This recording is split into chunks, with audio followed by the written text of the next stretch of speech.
मित्रांनो, तुम्ही बघितलंच आहे, आम्ही पुण्यामध्ये शेतकरी आठवडे बाजार कशा पद्धतीने चालवत आहोत। त्या माध्यमातून बेरोजगार शेतकरी युवकांना, कोरडवाहू भागातील शेतकऱ्यांना, महिला बचत गटांना, अपंगांना कशा प्रकारे सहाय्य करत असतो ते तुम्ही बघितलंच आहे। पण हे इथपर्यंतच नाही आहे। ग्राउंड लेवलला शेतकरी आठवडे बाजार भरवताना आम्हाला काय काय अडचणी येतात त्याबद्दल आम्ही आज तुम्हाला सांगणार आहोत। पुण्यामध्ये आम्ही जे शेतकरी आठवडे बाजार भरवत आहोत त्यात महाराष्ट्र शासनाच्या खालील GR नुसार आम्ही पुणे शहरामध्ये शेतकरी ते ग्राहक थेट भाजीपाला विक्रीचे नियोजन करत असतो, भाजीची विक्री करत असतो। ते कोणते GR आहेत खाली तुम्हाला कमेंट्समध्ये दिसतीलच। आम्ही साधारणपणे 2020च्या लॉकडाऊनच्या कालावधीमध्ये आम्ही पुणे शहरामध्ये जवळपास 12 शेतकरी आठवडे बाजार भरवायचो। सध्या 6 शेतकरी आठवडे बाजार भरवतो। मग उरलेले 6 शेतकरी आठवडे बाजार कुठे गेले तर त्या शेतकरी आठवडे बाजारावरती काही स्थानिक लोकांनी, भाई लोकांनी त्या ठिकाणाहून आम्हाला हुसकावून लावले आणि त्यांच्या पाहुणे रावळे मित्र परिवाराला त्या ठिकाणी बाजार लावायला सांगितले। आम्ही खूप कष्ट करून ग्राहकांना रास्त दरात भाजीपाला विक्री करून, विविध प्रकारे जाहिरात करून, ग्राहकासोबत चांगल्या पद्धतीचे संबंध तयार करून बाजार कायमस्वरूपी चांगला बसवला होता। ग्राहकांची ही रेलचेल खूप होते, पण या भाईगिरी पुढे, नेतेगिरी पुढे आमचे काहीच चालले नाही।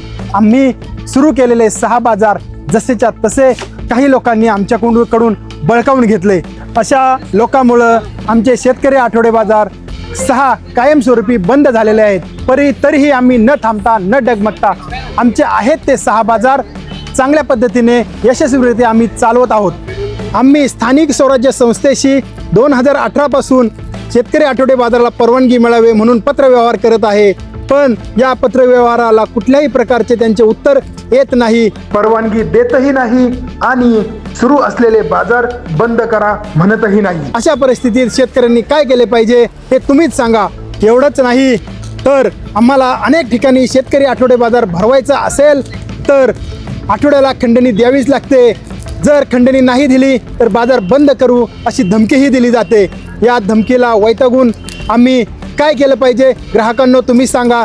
इतकाच नाही तर एका ठिकाणी आम्हाला शेतकरी आठवडे बाजार भरवायचा असेल तर आठवड्याला 3000 रुपये खंडणी द्यावीच लागेल अशी एका परप्रांतीय कन्नड व्यक्तीने आम्हाला मागणीही केली होती आणि नाईलाजाने ती आम्हाला पूर्णही करावी लागते। त्याचा आम्ही तुम्हाला स्क्रीनशॉट दाखवत आहे।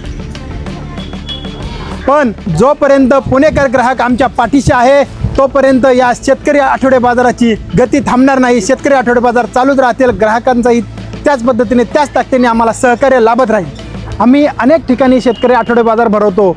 एखाद्या ठिकाणी चांगल्या पद्धतीने शेतकरी आठवडे बाजार सुरू झाला, चालायला लागला की स्थानिक नेते मंडळी, भाई लोक तो बाजार आमच्याकडून काढून घेतात आणि दुसऱ्या व्यक्तीला देतात। असे प्रकार थांबलेच पाहिजे। त्यासाठी पुणे महानगरपालिका, स्थानिक स्वराज्य संस्था यांनी पाठिंबा द्यायला पाहिजे। शेतकरी आठवडे बाजारास परवानगी द्यायला पाहिजे असे मला वाटते। आज पुणे शहरात असे अनेक बाजार फुटपाथवर, महानगरपालिकेच्या मैदानावर अधिकृत म्हणा की अनधिकृत म्हणा असे जवळपास 150 ते 200 शेतकरी आठवडे बाजार भरविले जातात। हे खरंच शेतकरी आठवडे बाजार आहेत का? हा एक संशोधनाचा विषयही आहे।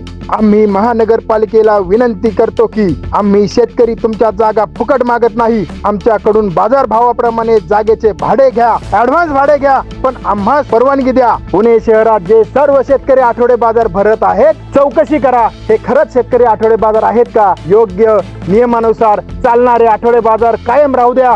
निश्चित शेतकऱ्याच्या नावाखाली बाजार भरवत असणाऱ्या लोकांना त्वरित बंद करा ही आमची विनंती।